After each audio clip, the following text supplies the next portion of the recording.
l'engagement des Congolais pour la libération de la patrie.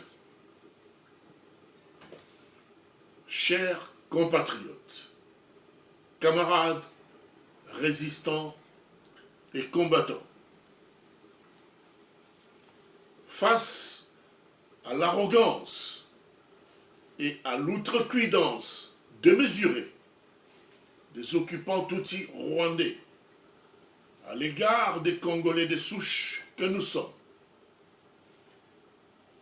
l'engagement des Congolais pour la libération de la patrie en sigle ECLP invite les Congolaises et les Congolais à une profonde prise de conscience nationale et au sursaut patriotique qui s'impose désormais plus que jamais pour enfin briser les chaînes d'asservissement et retrouver notre dignité bafouée.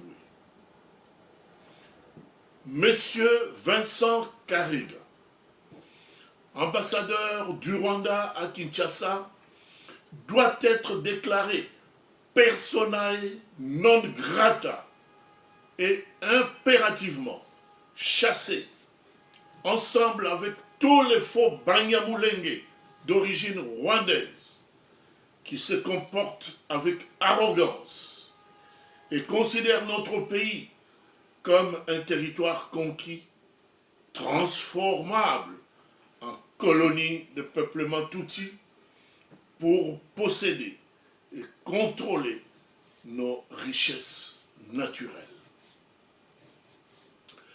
Outre l'armée et la police contrôlées par plusieurs officiers supérieurs rwandais, issus de mixages et de brassages, la présence de cette armée étrangère sur notre sol, les trafics des compagnies aériennes Rwanda Air et Uganda Airlines, déversant 3 fois par semaine des populations rwandaises et autres dans la capitale et en province, démontrent à vue d'œil que le plan d'occupation de notre pays par les Rwandais est passé à la vitesse supérieure. Mais il y a un temps pour tout, dit-on. Un temps pour subir les humiliations et les vicissitudes de l'occupation rwandaise, et un temps pour s'affranchir du système d'occupation et retrouver notre dignité en tant que grand peuple congo-bantou historique. En effet, les déclarations ordurières, négationnistes de Vincent Karega, ambassadeur du Rwanda à Kinshasa, niant obstinément le génocide des Congolais, massacrés sauvagement par l'armée rwandaise à l'est du pays d'une part, et ses propos injurieux, impertinents envers le président élu et commandant du peuple, Martin Fayulu Madidi, d'autre part, ne pouvaient se faire si un soi-disant fils du pays, devenu président nommé par la magouille et la magie de Kigali, n'était pas, par félonie et haute trahison, de mèche avec les occupants. Mais les relents condescendants de Vincent Karega envers notre pays et le président élu n'ont pas laissé indifférente la jeunesse congolaise en général et quinoise en particulier. Bien au contraire, nos jeunes sont désormais résolus et déterminés pour renverser par tous les moyens les rapports de force dans un Congo martyrisés 20 ans durant sous occupation militaire étrangère. Les Congolais conscients et patriotes qualifient les propos de cet impertinent ambassadeur rwandais d'insultes graves et de mépris caractérisé envers notre peuple. Mais il n'est pas le seul dans ce tableau factuel.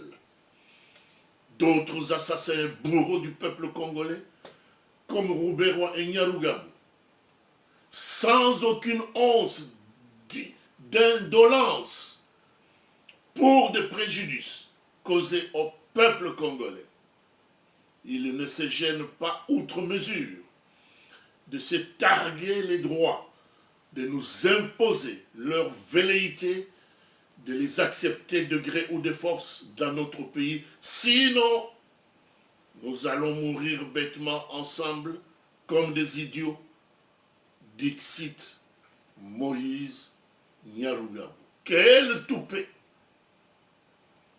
Pour l'heure, la jeunesse congolaise est intraitable et n'entend plus se laisser faire.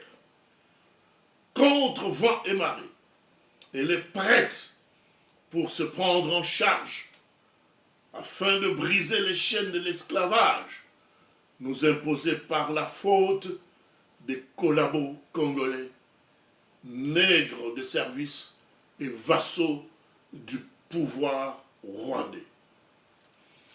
L'engagement des Congolais pour la libération de la patrie salue vivement la démonstration du sursaut patriotique des Quinoises et des Quinois, mobilisés massivement ce vendredi 19 février 2021 devant l'ambassade de Rwanda pour exiger à l'insolent Vincent Karega de quitter illico presto, sans délai aucun, le territoire congolais. Ce message, nous assurons nos compatriotes résistants de l'intérieur du pays qu'il est totalement partagé dans la diaspora combattante, laquelle se prépare pour apporter la logistique conséquente lors des actions martiales programmées qui suivront dans peu de temps. Nous dénonçons par ailleurs des dérives policières disproportionnées exercées sur les manifestations non armées et par la même occasion exigeons la libération immédiate et sans condition de tous les camarades résistants arrêtés, notamment l'intrépide prince Epenge, violenté par la police et coffré au camp militaire Lufungula. Nous nous réjouissons encore de la prise de conscience de notre jeunesse qui a saisi l'importance de l'adage selon lequel seul le peuple se libère. Ainsi donc, le départ exigé de Vincent Karega de notre territoire doit progressivement enclencher une grande et historique révolution populaire triomphante.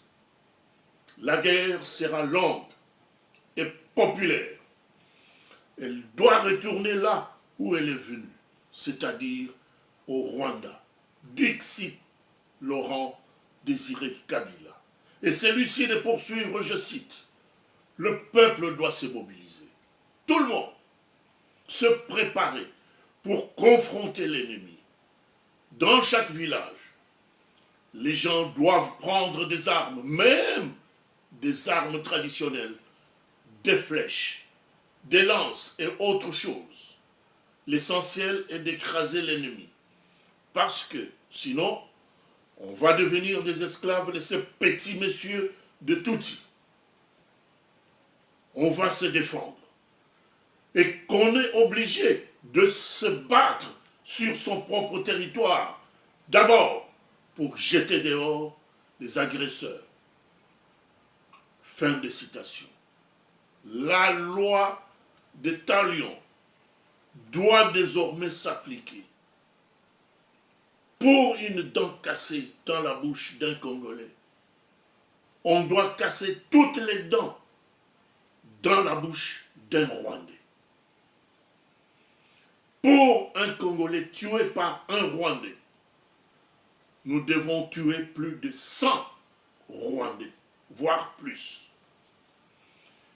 Nous devons venger impérativement tous nos millions de morts massacrés par la soldatesque rwandaise et ses supplétifs. La libération, peuple congolais, c'est maintenant. La patrie ou la mort. Ingeta, fait à Lausanne.